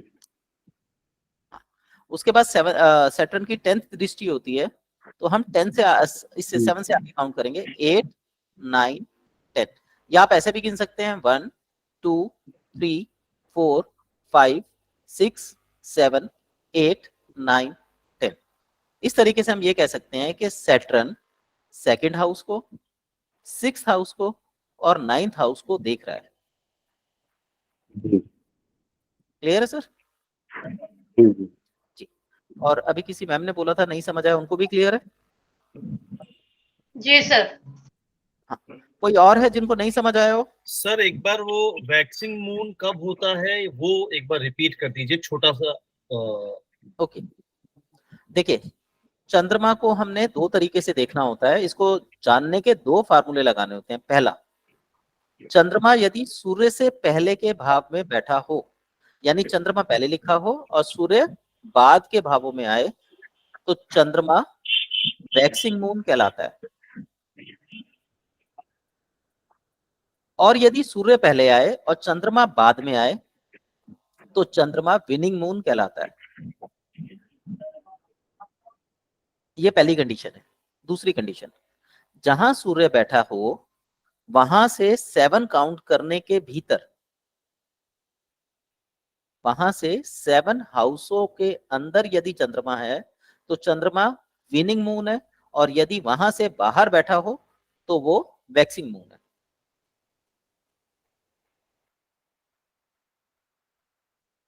क्लियर? Yes sir. ओके। अभी भी किसी को नहीं समझ आया तो पूछ लीजिए, Acting- आगे चल के ये दिक्कत करेगा। हाँ जी। सर वैक्सिंग मून का मतलब कि वो बेनिफिक है या मेलेफिक है? वैक्सिंग मून का मतलब होता है कृष्ण पक्ष का चंद्रमा, घटता हुआ चंद्रमा। जैसे मोम फैल जाता है, वैक्स बोलते हैं मोम को, मोम फैल जाता है जलने के बाद, उसी तरीके से चंद्रमा अशुभ हो जाता है, खराब हो जाता है। और विनिंग मून का मतलब होता है वो जीत रहा है, तो ओके उसको हम सर। कहते हैं शुक्ल पक्ष का चंद्रमा। ठीक है? सर अब हमारी थ्योरी क्या कहती है? हमारी थ्योरी ये कहती है कि किसी भी ग्रह का जो इन्फ्लुएंस है, इन्फ्लुएंस क्या होता है? प्लेसमेंट और एस्पेक्ट। किसी भी प्लेनेट का इन्फ्लुएंस जिस घर पर पड़ेगा वो घर हमारी लाइफ में एक्टिवेट हो जाएंगे। जैसे मैं यहां बात करूं सैटर्न की, तो सैटर्न का इन्फ्लुएंस किस किस घर में पड़ रहा है बताइए? अनीता जी आप बताइए, राजेश जी आप बताइए, पारुल जी आप बताइए। सर सेकंड में, सिक्स्थ में और नाइन्थ में। ओके, पारुल जी आप? हाँ जी सर, सेकंड में, सिक्स में और नाइन्थ में। ओके, राजेश जी आप?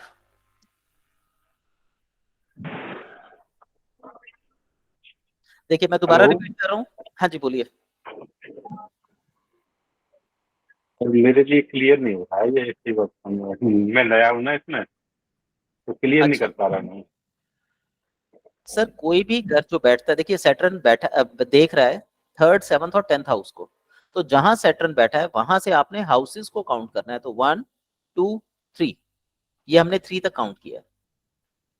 फिर हम 7 तक काउंट करेंगे, 1 2 3 4 5 6 7।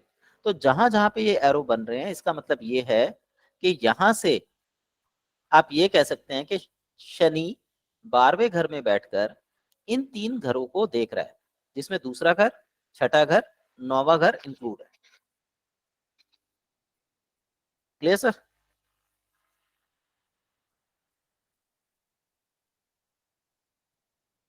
चलिए एक काम करेंगे, अभी आप क्लास आगे कंटिन्यू करते हैं।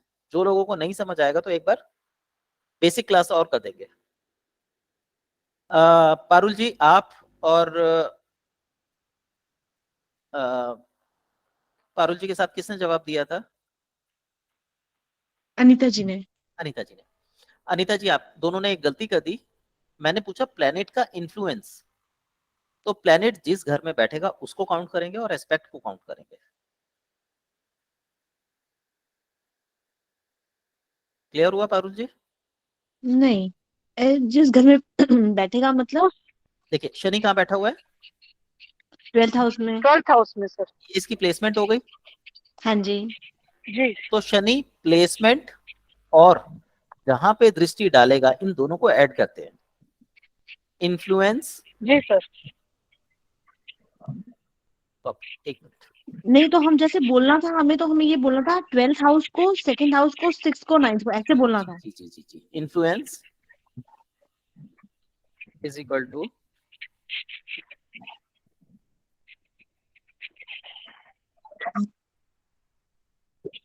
क्लियर हुआ? जी सर। नहीं सर, मेरे को एक बात बताओ, जैसे हमने बोलना था तो हमने ये बोलना था कि 12th हाउस, सेकंड, 6th और 9th, ऐसे बोलना था।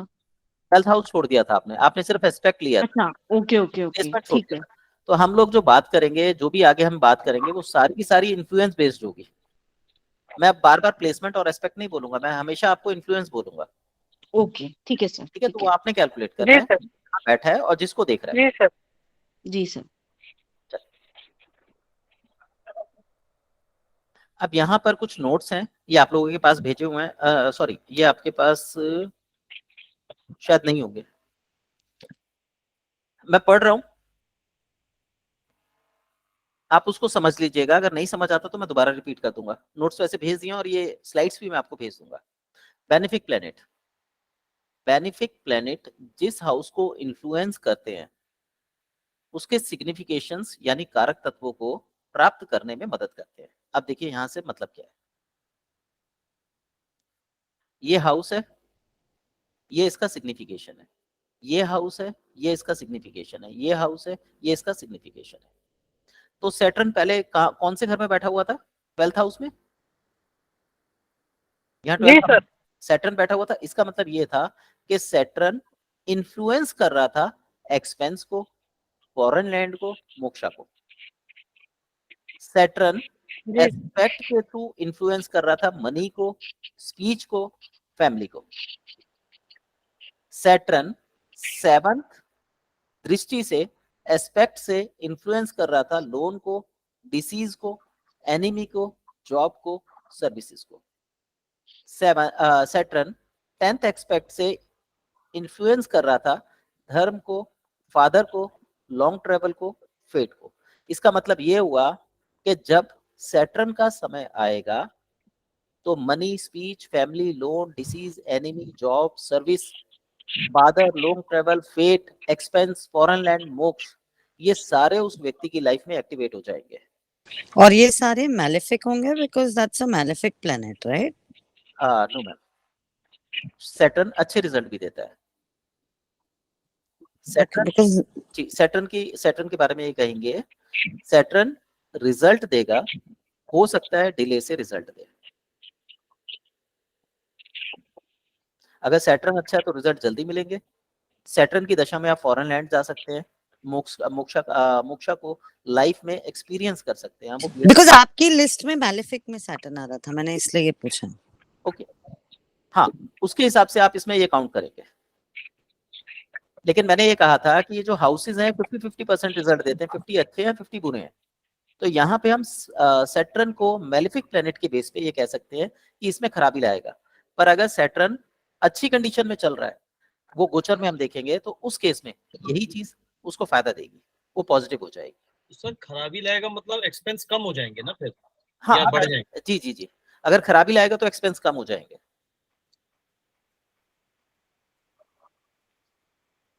ठीक है, तो यहाँ पे हम ये कहेंगे कि Saturn 12th house, 2nd house, 6th house, 10th house के सिग्निफिकेशंस को इन्फ्लुएंस कर रहा है through placement and aspect. Clear? जी सर। जी सर। अगर किसी को नहीं समझ आया तो पूछ लीजिए, फिर हम इसको एक बार और करते हैं, नहीं तो फिर हम आगे बढ़ते हैं।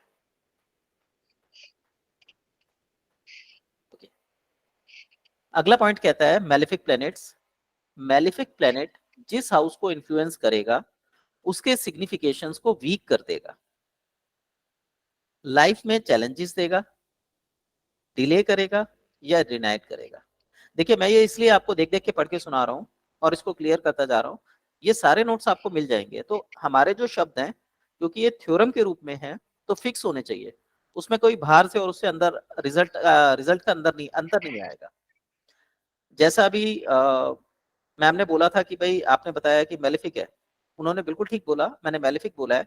लेकिन उससे पहले मैं एक बात बोल चुका था कि वो 50-50% जमीन है। अगर स्टेज अच्छी है तो रिजल्ट अच्छा है, स्टेज खराब है तो रिजल्ट खराब है। Saturn as a malefic planet उस हाउस को इन्फ्लुएंस जब करेगा तो उसके सिग्निफिकेशंस को वीक करेगा, लाइफ में चैलेंजेस देगा, डिले करेगा, डिनाइड नहीं करता। यहाँ पे गलत लिखा है, नॉट।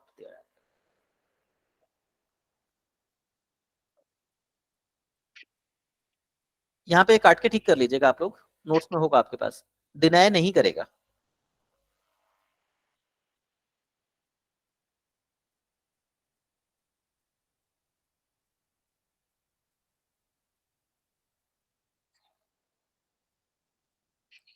ऐसे ही जब क्रूअल इन्फ्लुएंस पड़ता है प्लैनेट्स का, क्रूअल प्लैनेट्स का इन्फ्लुएंस होगा, तो जिस हाउस में क्रूअल प्लैनेट इन्फ्लुएंस करेगा उसके सिग्निफिकेशंस को प्राप्त करने के लिए व्यक्ति को बहुत ज्यादा मेहनत करनी पड़ सकती है, बट वो उसके सिग्निफिकेशंस को अच्छे से प्राप्त कर सकता है। जैसे यहाँ पे हमने कुंडली ली थी, ये देखिए यहाँ पे सूर्य कौन से हाउस को इंडिकेट कर रहा है? एथ हाउस किस चीज का है? मृत्यु का, मनी, मृत्यु का मनी। होता है eighth house. Unearned money, occult science, research, pain, sudden money, dowry, ये सारी चीजें एक्टिवेट हो गई सूर्य के कारण। तो ये सारी चीजें मिलेंगी पर परेशानियों के साथ, ठीक है? जी सर। मतलब जब सूर्य की दशा चलेगी या सूर्य किसी दशा में अंतरदशा प्रत्यंतरदशा में आएगा तो? जी, जब सूर्य का समय लगेगा, हम समय लगेगा उसमें बोलते हैं कि दशा हो, अंतरदशा हो, प्रत्यांतर हो, प्राण हो, सूक्ष्म हो, कोई भी दशा हो, अच्छा, दिशा में कहीं भी अगर सूर्य आ रहा हो तो ये वाली सारी चीजें एक्टिव हो जाएंगी। एक्टिव हो जाएंगी। जो भी ग्रह जिसका समय चलता है वो एक्टिव हो जाता है। मैंने बोला ना वो स्टेज है और ग्रह उस पे आके एक्शन करेगा। तो जब ग्रह का समय आएगा वो स्टेज पे एक्शन करना चालू कर देगा। ओके, ठीक है। ठीक है, बैकअप में भी हम ये मान के चलते हैं कि वो रिहर्सल करते रहते हैं स्टेज पे, पर हम उनकी स्टडी नहीं करते। चलिए, ऐसे ही न्यूट्रल प्लैनेट है, इसका अपना कोई नेचर नहीं है, ये जिसके साथ बैठेगा वैसा फल देगा। जैसे यहाँ पे हम देखते हैं बुध को, बुध का अपना कोई रिजल्ट नहीं है। अब ये बैठ गया सपोज कीजिए सूर्य के पीछे और गुरु यहाँ नहीं है, अब आप क्या कहेंगे? बुध जिसके साथ बैठेगा वैसा रिजल्ट देगा, तो बुध तो किसी के साथ नहीं है, ये तो अकेला हो गया। अब ये क्या करेगा, जो राशि है उसकी नकल करना चालू कर देगा। हालांकि इस हाउस के सिग्निफिकेशंस अच्छे देगा पर राशि की नकल भी करेगा। अब यहाँ पे ये बुध की ही राशि है तो बुध यहाँ मजबूत होकर बहुत अच्छे रिजल्ट देगा। ठीक है, नहीं, ये बात मुझे समझ में नहीं आई। बुध की राशि मतलब ये तो 7th हाउस हुआ। ये 7th हाउस हुआ, राशि है 3 नंबर जो लिखी हुई है ये राशि होगी। ठीक है, ठीक है, ठीक है, ओके। ठीक है, अब मान लीजिए बुध यहाँ पे 10th हाउस में चला गया और सूर्य यहाँ पे इधर होता, क्योंकि सूर्य से एक घर आगे पीछे ही रह सकता है ना बुध। जी सर। अब बुध जो है 10th हाउस में बैठा है, कोइंसिडेंटली ये भी इसी की राशि है। इसे हटा देता हूँ, मान लीजिए यहाँ 7 नंबर लिखा है। अब बुध 10th हाउस के सिग्निफिकेशंस को बढ़ा देगा, व्यक्ति को व्यापारिक बुद्धि देगा। पर 7वां घर किसका है? 7वीं राशि सॉरी किसकी है? ये राशि होती है तुला की, इसका स्वामी होता है शुक्र। शुक्र। तो बुध में शुक्र के इंडिकेशंस भी मिलेंगे, यानी बुध उस व्यक्ति को शुक्र के लाभों के साथ बुद्धि देगा। ठीक है, ठीक है सर।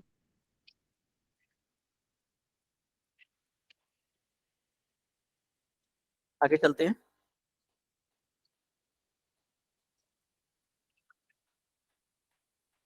यदि कोई भाव किसी एक ग्रह के प्रभाव में है तो प्रिडिक्शन होने में गलती हो सकती है।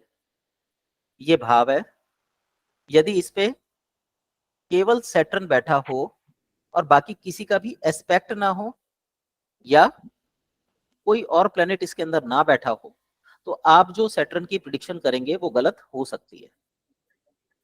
क्लियर?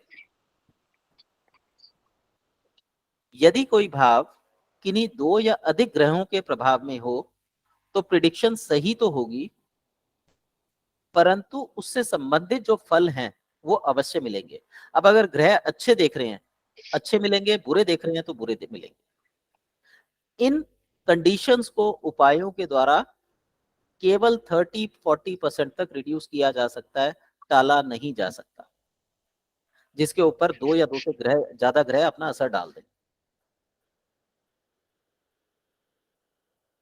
देखिए यहाँ पे चंद्रमा और केतु 2 ग्रह बैठे हुए हैं।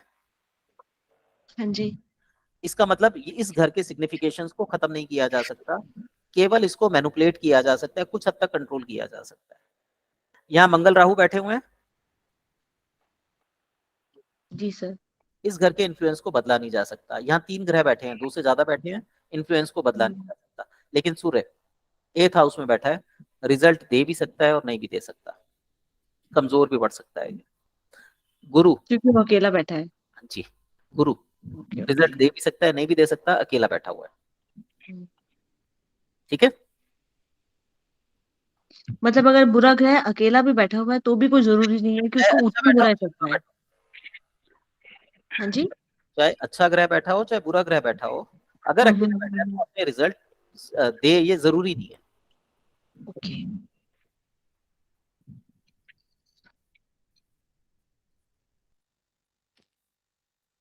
ये ध्यान रखिए, क्योंकि अभी हम गोचर की बात करेंगे, तो गोचर कोई भी फल नहीं देगा यदि कुंडली में योग दिखाई ना दे। अब सपोज कीजिए यहाँ पर ये संतान का घर होता है, 5th हाउस, जन्म कुंडली में ये दिखाई दे रहा है कि संतान के घर को कोई भी घर इन्फ्लुएंस नहीं कर रहा, ना अच्छा ना बुरा। तो इसका मतलब ये हुआ कि इस व्यक्ति को संतान के सुख में कमी आ जाएगी। अब जन्म कुंडली कह रही है कि इस व्यक्ति के संतान नहीं हो सकती, और गोचर में ग्रह आके बैठ गए कि इस व्यक्ति को संतान होगी, तो ऐसा नहीं हो सकता। अगर जन्म कुंडली कहेगी संतान का सुख है, तो गोचर में देर से हो पर संतान मिल सकती है। तो गोचर आपको किसी भी चीज का प्रॉमिस नहीं करता, वो सिर्फ बताता है कि ये कंडीशन क्रिएट हो सकती है।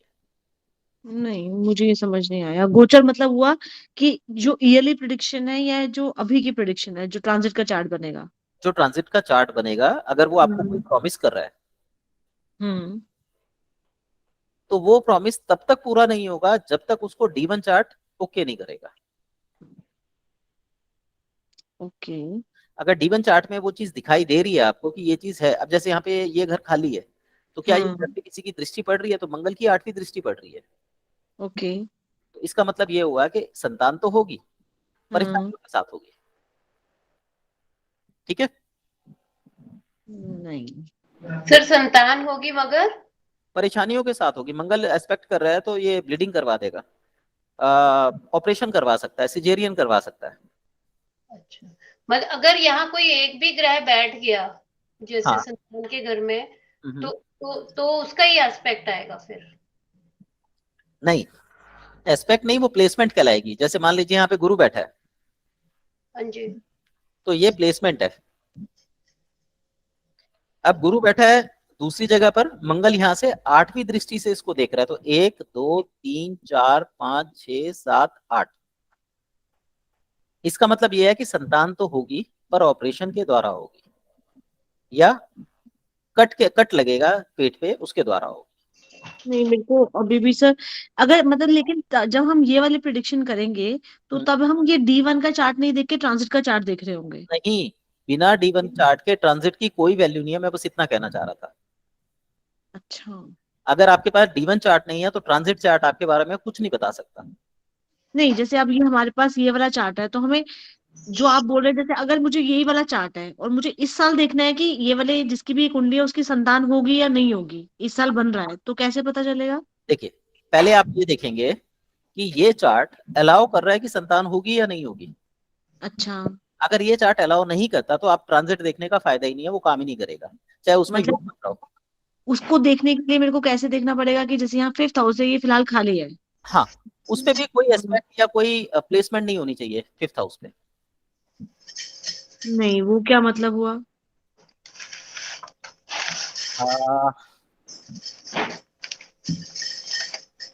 देखिए, आपका D1 चार्ट होता है, ये आपसे प्रॉमिस करता है कि जो इसमें लिखा है वो आपको मिलेगा। हाँ जी।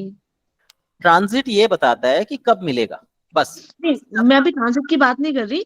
मेरा मतलब जैसे अभी ये खाली पड़ा है, हाँ जी। तो अभी आप कह रहे हैं कि इनकी संतान होगी। हाँ, यहाँ देखिए ना, आप इसको एस्पेक्ट को भूल गए। हाँ। मंगल का ये हाथ भी मुझे समझ में आ गया, ये वाली भी बात मुझे समझ में आ गई, ठीक है। लेकिन ये खाली है, तो संतान देखने के लिए संतान मतलब हम किससे देखेंगे इसके अंदर की संतान देने वाले? ओके, ये देखिए यहाँ पे क्या लिखा हुआ है। हाँ, संतान वो भी समझ में आ गया मुझे, फिफ्थ अच्छा हाउस संतान का घर हो गया। ठीक है, फिर क्या चीज ठीक है। समझ में नहीं आई?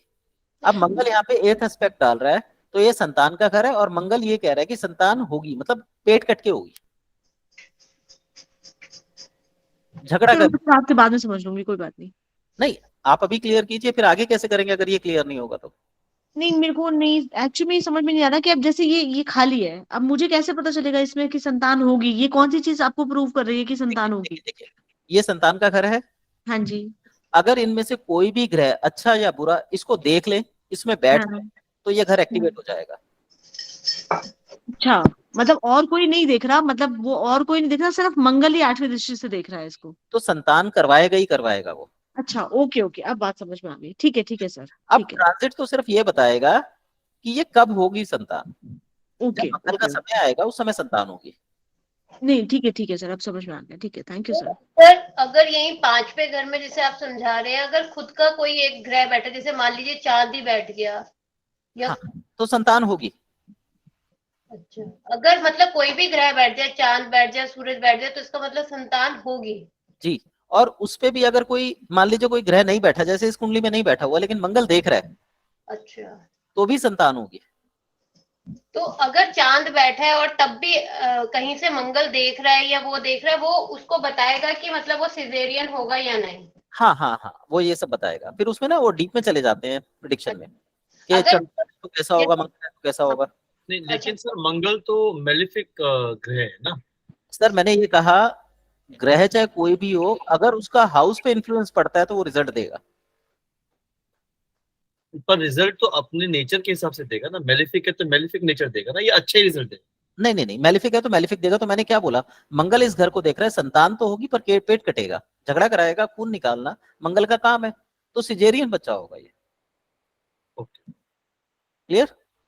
ओके। उसने देखा इसलिए बच्चा हुआ, और क्योंकि मंगल देख रहा है, मेलिफिक है, तो कष्टों के साथ बच्चा होगा। ओके सर अगर यह मंगल ना होकर के कोई और ग्रह होता तो क्या होता प्रेडिक्शन? Same result. आप ग्रह बताइए फिर मैं बताता हूँ। कोई भी एग्जांपल कोई भी ले लीजिए। सपोज सपोज कीजिए गुरु होता यहाँ पे। यहाँ गुरु होता, तो हम्म गुरु जिस घर में बैठता है उस घर के रिजल्ट्स को खराब करता है। गुरु यहाँ बैठा हुआ है, तो हम्म वो क्या होता है कि बच्चा संतान प्राप्ति करने में कठिनाइयां आती, बल्कि बहुत ज्यादा आती, क्योंकि गुरु जिस घर में बैठता है उसको खराब करता है। पर अगर गुरु इसमें देख रहा होता तो आसानी से संतान हो जाती। अच्छा, देख रहा होता तो वो सपोर्ट करता अपने घर को। ठीक है सर, बिल्कुल ठीक, समझ आ गया। हाँ, और किसी को डाउट? सर जैसे अभी मैं बात कर रही थी, जैसे अगर मान लीजिए चंद्र या सूर्य कोई भी ग्रह बैठा है, तो उस साथ भी जो दृष्टि पड़ रही है वो भी देखेंगे कि वो हेल्पफुल है कि नहीं। जी मगर कोई भी ग्रह बैठ गया, इसका मतलब संतान तो होगी। हाँ, कोई भी ग्रह आ जाए, देख ले, बैठ जाए, संतान तो होगी, पर जो उस ग्रह का नेचर है उसके अकॉर्डिंग होगी। अच्छा, ठीक है ठीक है। ठीक। सर किसी भी ग्रह को हम संतान से कैसे रिलेट कर रहे हैं? सर हमने ये बोला, ये हाउस है संतान का, ठीक है। इसके ऊपर किसी का भी इन्फ्लुएंस पड़ जाए, चाहे वो बैठ जाए चाहे देख ले, तो संतान कराएगा वो। चाहे राहु केतु क्यों ना हो, संतान का सुख वो भी देंगे अगर वो अच्छी पोजीशन में है तो। मैलेफिक प्लेनेट है, पोजीशंस अच्छी हैं तो यहाँ पे रिजल्ट दे सकते हैं। और अगर किसी ना तो कोई प्लेसमेंट है ना कोई देख रहा है तो वहां फिर सिग्निफिकेशंस नहीं मिलेंगे आपको। अब मान लीजिए किसी व्यक्ति की कुंडली इस तरीके से बनी है कि फिफ्थ हाउस को कोई देख ही नहीं रहा, किसी का भी एस्पेक्ट नहीं पड़ रहा, ना अच्छा ना बुरा, तो उस व्यक्ति के संतान नहीं होगी। सर जो राशि बैठी है उसका लगन लोड का कोई प्रभाव नहीं आएगा? पड़ेगा, वो सब बात की बातें हैं। पहले आप बेसिक समझ लीजिए, जी। अगर मैं इतना डीप में ले गया तो सब उलझ जाएंगे अभी। ठीक है, चलिए यहाँ तक क्लियर है? किसी को कोई डाउट कुछ पूछना है तो बताइए। नहीं सर, क्लियर है।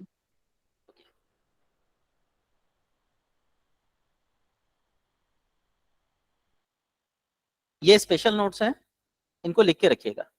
अगर किसी घर को, किसी भाव को दो मैलेफिक प्लैनेट इन्फ्लुएंस करते हैं तो रिजल्ट मिलेगा, बट देर से मिलेगा, परेशानियों से मिलेगा, बहुत ज्यादा कठिनाइयों के बाद मिलेगा, पर ये गारंटी है कि आप उस घर का रिजल्ट पा लेंगे। कई बार होता है दो मैलेफिक प्लैनेट देख रहे होते हैं और ज्योतिष में ये बोल दिया जाता है कि तुम्हें इस घर के रिजल्ट नहीं मिलेंगे, पर हमारी थ्योरी के अकॉर्डिंग रिजल्ट गारंटेड मिलेगा, बशर्ते व्यक्ति उतनी कठिनाइयों को सहन कर ले। क्लियर?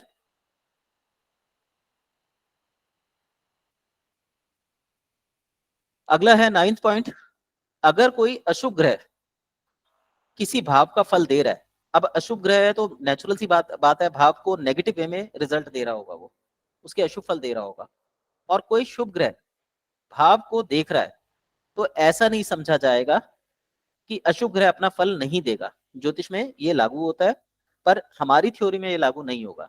तो जो भी देखेगा, अच्छा या बुरा, भले ही उसे अच्छे ग्रह के द्वारा देखा जा रहा हो, पर फिर भी बुरा ग्रह अपने रिजल्ट देगा ही देगा। रिजल्ट देर से मिल सकता है, पर मिलेगा जरूर। भाव के अच्छे बुरे रिजल्ट को देखने के लिए हमें कंट्रीब्यूशन चार्ट की हेल्प लेनी है। तो कंट्रीब्यूशन चार्ट पे हम तब आएंगे जब हम आगे का करेंगे, अभी हम बेसिक पे हैं। जब एक पापी ग्रह एक भाव को देख रहा है या उसमें बैठ गया है, तो उस भाव के रिजल्ट जातक को ग्रह की दशा या अंतरदशा में, जब उस ग्रह का समय आएगा, केवल तभी मिलेगा। जिस भाव में बैठेगा उसमें परेशानी देगा।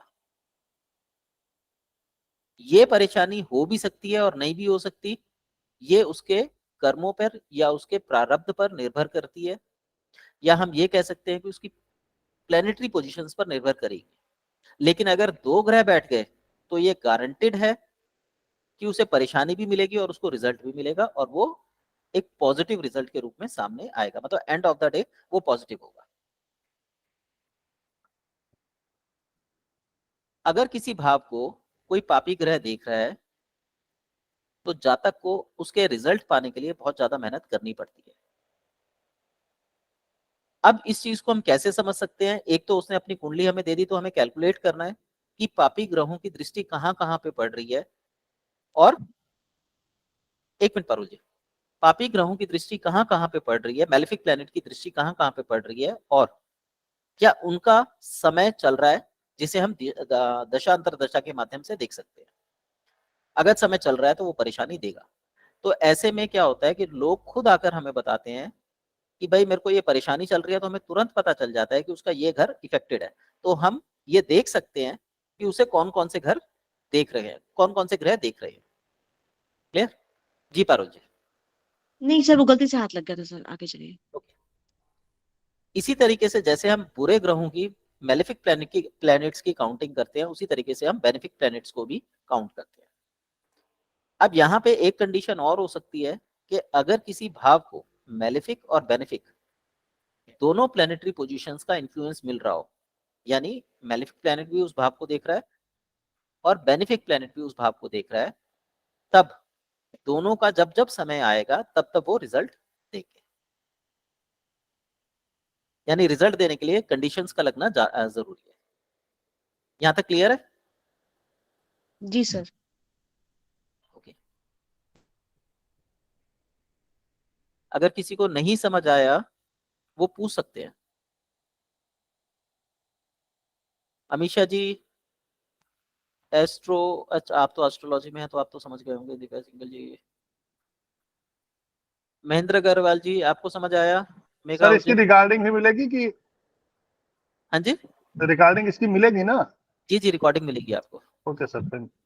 हाँ, यहाँ तक ये बेसिक था हमारा। ये कॉन्सेप्ट क्लियर होगा तभी आप आगे इजीली समझ पाएंगे। अगर आपको यहाँ पे दिक्कत आ रही है तो हम थोड़ी सी रिवीजन करते हैं, उसके बाद थोड़ी देर ब्रेक लेंगे, हाफ एन आवर बाद दोबारा क्लास शुरू करेंगे, तब हम फिर फाइनेंशियल हाउसेस के बारे में बात करेंगे।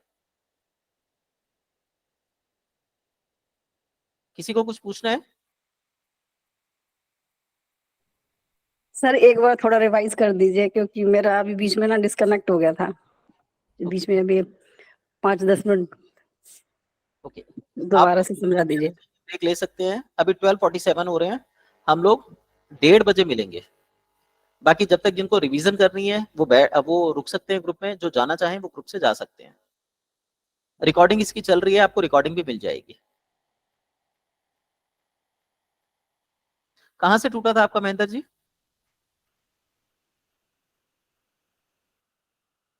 महेंद्र जी कहाँ से टूट गया था लिंक?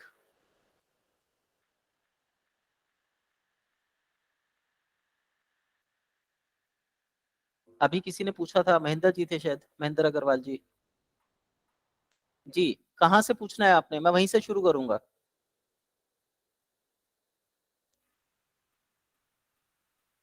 आवाज आ रही है मेरी?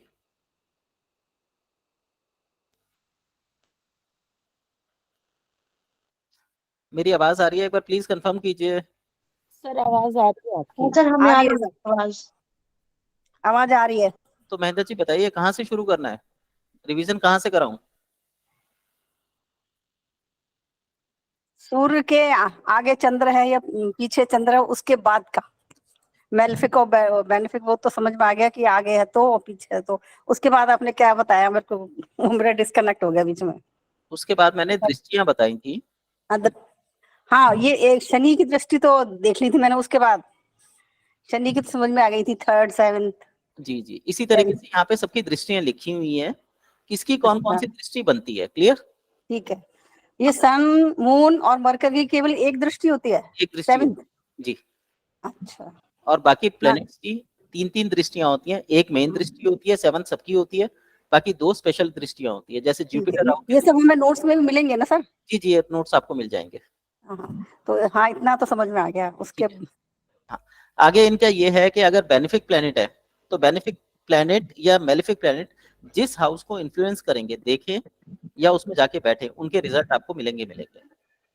अच्छा। बेनिफिक बैठा होगा तो आपकी लाइफ इजी गोइंग हो जाएगी, मेलेफिक बैठा होगा तो आपकी लाइफ में चैलेंजेस, डिले, वीकनेसेस आएंगी।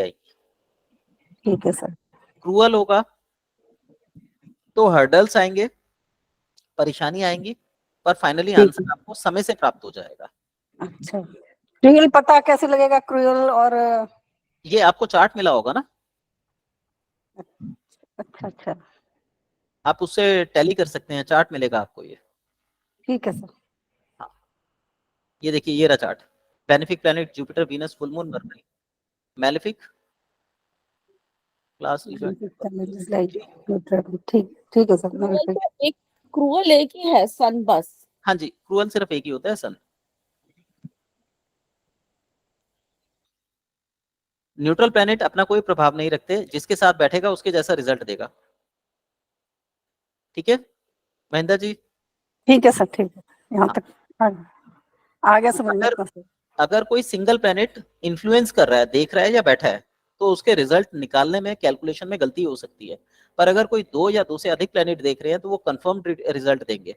अच्छे हैं तो अच्छा, बुरे हैं तो बुरा। ठीक है सर। गोचर का अपना कोई फल नहीं होता जब तक जन्म कुंडली उसको ओके ना कर दे। जब जन्म कुंडली में दिखाई देगा कि ये चीज घटेगी, तभी गोचर फल देगा, नहीं तो गोचर फल नहीं देते।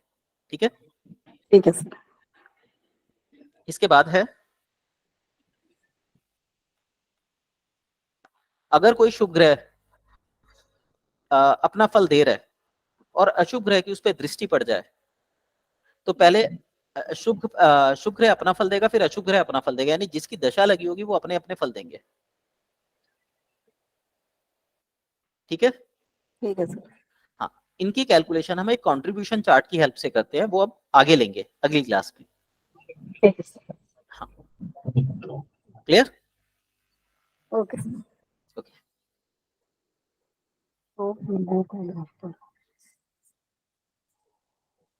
बृहस्पति भी क्रूअल प्लेनेट हो सकता है या केवल सूर्य होता है? क्रूअल प्लैनेट केवल सूर्य होता है। अच्छा, और सूर्य और बृहस्पति साथ बैठे हो तो? सूर्य के समय पर सूर्य अपना असर दिखाएगा, बृहस्पति के समय पर बृहस्पति अपना असर दिखाएगा। अच्छा, जब इनकी दशा अंतरदशा आएगी तब? जब उनका समय आएगा। दशा अंतरदशा मत बोलिए, क्योंकि दशा अंतरदशा में फिर प्राण दशा, सूक्ष्म दशा भी होती है। अच्छा। प्राण दशा, सूक्ष्म दशा डेली लगती है। अच्छा। तो ऐसे केस में काउंट करना मुश्किल होगा, इसलिए ये बोलिए जब समय आ जाएगा तब वो अपना असर दिखा देंगे। वो समय कैसे पता चलेगा कि किसका कौन सा समय, किसका आ गया समय? वो हम दशा अंतरदशा के चार्ट में देखते हैं। तो अच्छा सर, जब चंद्र मेलेफिक होता है तब पानी का और दूध का दान करना मना बताया जाता है, या जैसे मेरी बेटी को बोल रखा है कि पानी का दूध का दान ना करे ये? देखिए, इसमें दो कॉन्सेप्ट काम करते हैं। एक ये मान के चलते हैं कि जब शुभ ग्रह हो तो उसका दान नहीं करना चाहिए, अच्छा अच्छा। और ये एक उसकी कॉन्सेप्ट ये मानता तुला है। लगन है और 10th हाउस में बैठा हुआ है कि नहीं, 10th में नहीं, 6th में बैठा हुआ है मंगल के साथ। जी मेरी बात सुन लीजिए, इसमें दो कॉन्सेप्ट काम करते हैं। कुछ लोग कहते हैं अच्छे समय पर दान नहीं करना चाहिए, कुछ कहते हैं बुरे समय पर दान नहीं करना चाहिए।